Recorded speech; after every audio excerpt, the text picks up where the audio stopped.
the answer to global world order. Fix the money, fix the world.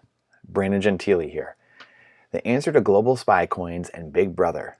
We've all heard 1984, George Orwell, Aldous Huxley, Brave New World. These are very real things written by people who lived through the very world we are about to enter. Global spy entities, spy coins, central bank digital currencies. These are the things they are trying to transition to. They are using this to squeeze the middle class, the problems we are seeing, so that way people cry out, like we've talked about in previous videos and blog posts, that we're trying to get people to cry out and ask for more government. This is the problem. And it's all emanating from printing currency and destroying currency, central banking, which is one of the big tenets of the Communist Manifesto.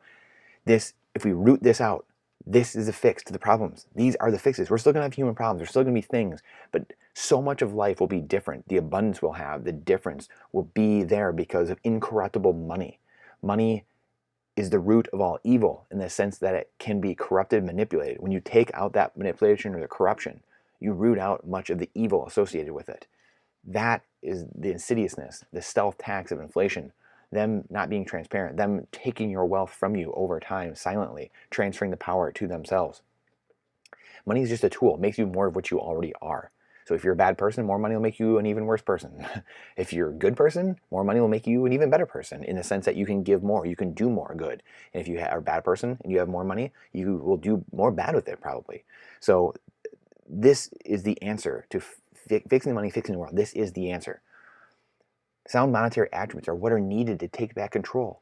And the deception and PSYOP campaigns, the media campaigns, all the garbage that we are dealing with left and right, the constant fighting, the clowns that are in office. I mean, think of the past few presidents we've had, really the last 20 years, last 30 years. Think of the clowns in the administration, the people that we look around and are these really the two best choices we had? How? How is that? Why is that? The Rothschilds. As I said, I care not who runs the country. I care not who makes the laws. If I can issue the currency, that's all I care about. I can rule the world. I care not who makes the laws. If I can issue money, I can run the world. That is it. The puppeteers, the central bankers, Klaus Schwab, the World Economic Forum, those are the puppeteers at the top.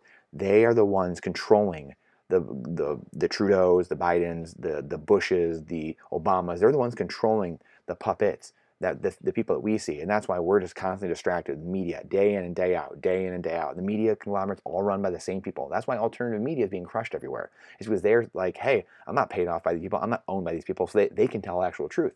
That's why you see the alternative media people in the world, the Russell Brands, on YouTube, the Bill Mahers, the Glenn Becks, it's all these people, the Prager universities, they're able to tell truth because they're not beholden to the puppeteers, to the puppet masters. This is the insidiousness of the system.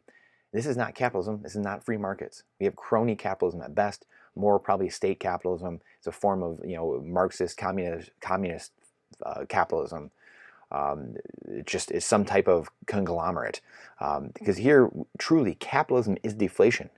Ephemeralization, as Bucky Fuller says, more goods and services for less money. That is the true essence of capitalism and free markets. Deflation. Prices coming down. Offering in creating better value and service, more goods and services for less. Marxism, communism, socialism are inflation. They are inflationary by nature. They need inflation to thrive. That's how the manipulation happens. Less goods and services for more. You're getting less. You're getting less gas at the pump for more money. You're getting less things. You're not able to buy as much at the grocery store. It costs more money. Less goods and services for more. Debasement, everyone's noticed, you buy a bag of chips the last 20 years, it's just less and less. The chip bag's still the same. Chips get less and less and less in the bag. Less goods and services for more. Bitcoin is a deflationary, right here, capitalism, deflation, more goods and services for less. Bitcoin is a deflationary money that lets people save capital, capitalism. If you don't have capital, we don't have capitalism. We don't have capitalism if we don't have capital. That is the problem right now. And when you have interest rates moving all the time, it's constantly moving the goalposts. So there's no free market because the market's not able to dictate what's going on with the rates. They're constantly being manipulated by the central banks. We just had inflation come out 9.1% yesterday. And now we've got the Fed coming out in a week or so telling us, what the next rate hike is going to be. Like, what in the world's going on? I mean, it makes you go insane. I've been going insane. I've gone insane. My wife's had to help me off the edge a few times over the last couple of years because there's no merit. There's no reality. It's so artificial that it's propping up zombie companies. 20% of all Fortune 500 companies are zombie companies. So 100 of them can't afford the interest on their debt. It's an absolute insanity. It's a complete sham. There's many small businesses that shouldn't be in business. There's a lot of large businesses that shouldn't be in business. These people should be gone. People, bad capital allocators, bad investors, bad business owners, bad entrepreneurs should not be in business. Those people should be either learning, regrowing, resituating themselves. Those employees should be finding other work at better companies with better pay. People, capitalists, that are providing better goods and services for less money, and their employees are earning more. That's how this works. Vladimir Lenin, we talked about Nikita Khrushchev last time, saying we're going to just give you little bits of socialism here and there, and then eventually you're going to wake up and have communism. Nikita Khrushchev, the way to crush the bourgeoisie, so the middle class, is to grind them between the millstones of taxation and inflation. So keep rising taxes. Biden just raised taxes again. They're raising taxes, talk about raising taxes more and more and more. Inflation. Crush them within the stealth tax. Inflation. That's the game plan. Money has to have some type of value behind it, proof of work. And the explosion of energy is what gives Bitcoin value.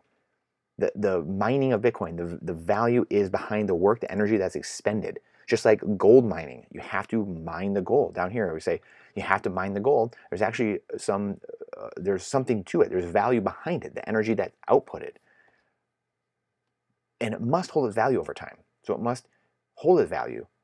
It has value in the first place, and it holds its value. It doesn't lose all of it. The value of the US dollar has lost more than 96% of its purchasing power since the creation of the Federal Reserve. This is from Google in 1913. Consumer prices have gone up more than 24 times since 1913, meaning that a $1 bill from 1913 would have less than 4 cents in purchasing power today. So here again is a chart showing the relative purchasing power of the dollar. It has just gone through the floor and been destroyed by the currency printing. And I'm a broken record. I appreciate the patience with me being a broken record, but until we get rid of the Federal Reserve, we don't need it. We don't need it. It's not letting people tell you that we need this. We don't need it. There's no reason for it other than stealing your wealth. That's it. There doesn't need to be a replacement for it. There doesn't need to be like some plan to replace it. Gone.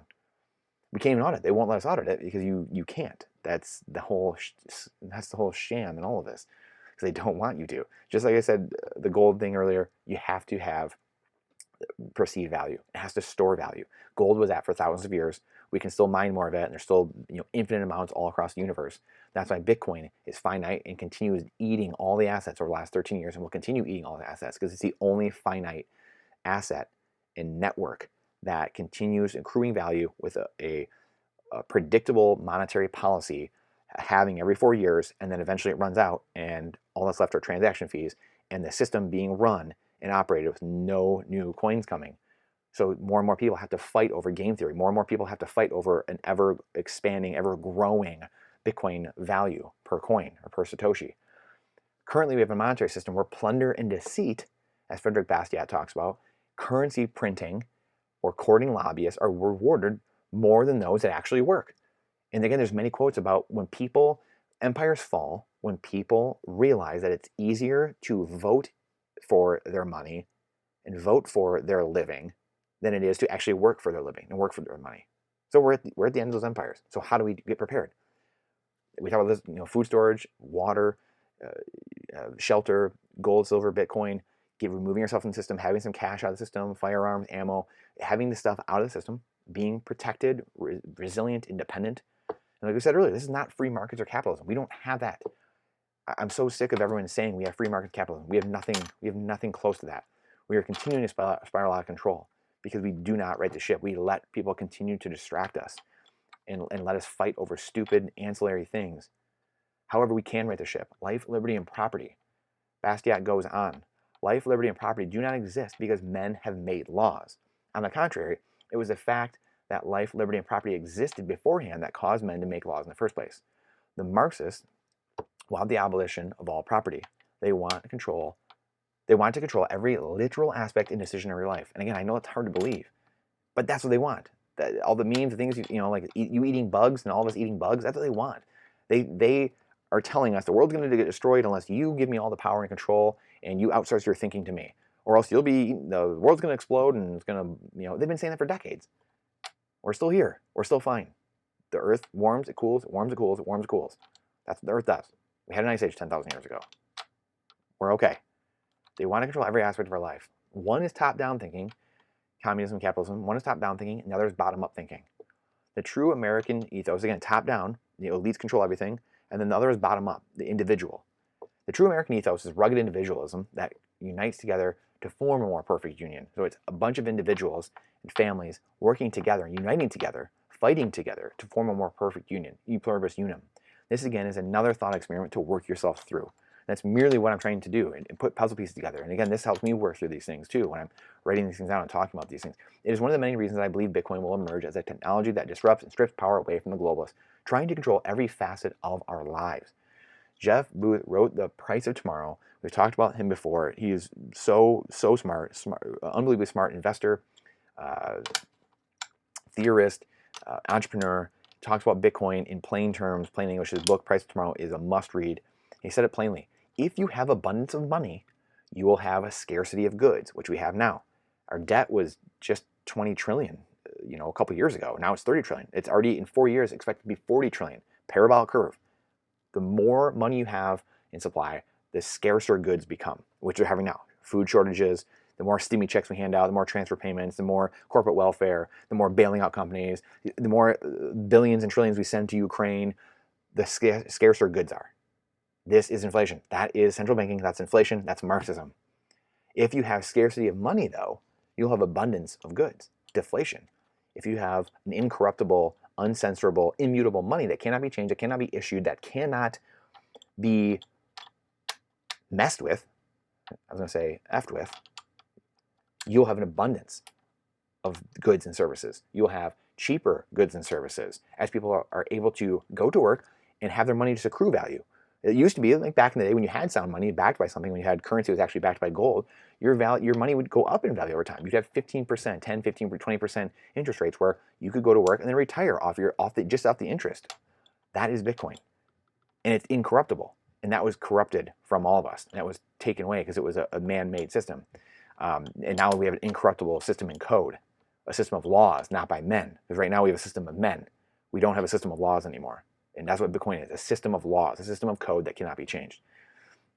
A true system that cannot be issued or debased by the elites, the rules and code, and cannot be changed, like we mentioned, enforced by those who wish to maintain their wealth and have freedom.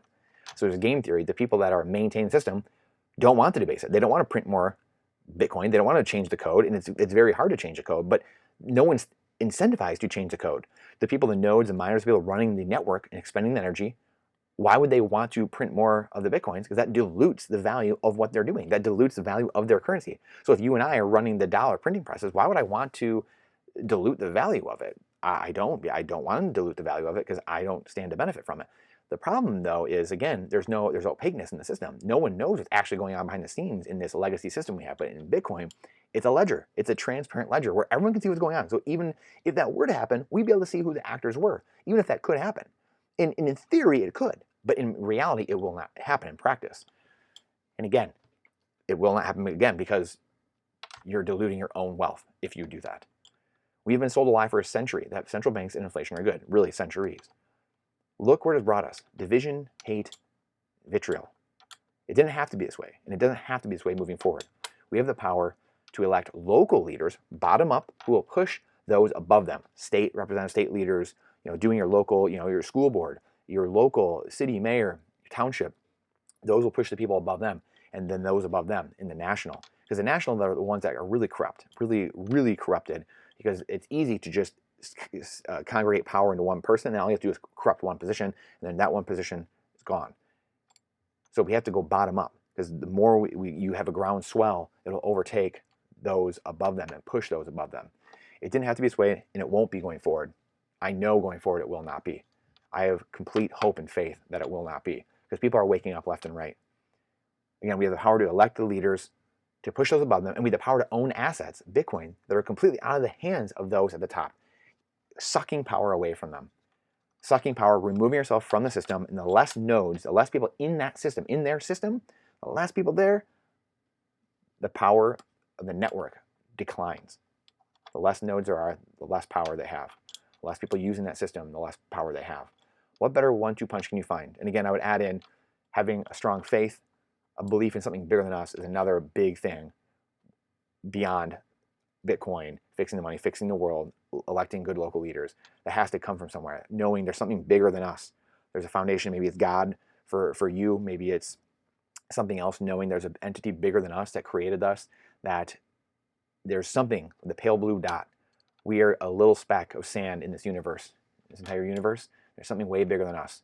We are not the center of it. Stay strong. Appreciate you tuning in. Please give me your comments, questions, concerns, what you like, what you dislike. Please let me know what we can do better. Appreciate your time and energy. It's the most important asset we have. And again, we have a lot of different videos, blog posts about just the couple parts we did before this about what's going on all over the world. People storming palaces, assassinations, the globalist endgame emerging, and then what we can do about it here, part 3. And how do we measure our wealth? Bank holidays, what's going to happen? Removing yourself from the system, becoming resilient and independent. So I appreciate you so much. Again, let me know, like and subscribe on the blog, on the YouTube channel if you like what you see here. If you don't, let me know and share with anyone you think would enjoy it as well. We'll see you on the next one.